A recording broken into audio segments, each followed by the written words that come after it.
ঘটনা গঙ্গাত গা ধুবলৈ গৈ হেৰুৱালে প্ৰাণ এজনক বচাবলৈ পানীত নামিছিল সব বন্ধু গঙ্গাত গা ধুবলৈ গৈ প্ৰাণ হেৰুৱালে তিনি যুৱকে জানিব পৰা মতে এজন বন্ধুক বচাবলৈ বাকী কেইজনে পানীত ঝাঁপ মাৰিছিল আৰু তেতিয়াই সংঘটিত হয় এই ঘটনা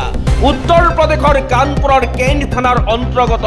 মাস্কাৰ ঘাটত দেওবাৰে সন্ধিয়া গংগা স্নানৰ সময়ত সংঘটিত হয় ভয়ংকৰ দুৰ্ঘটনা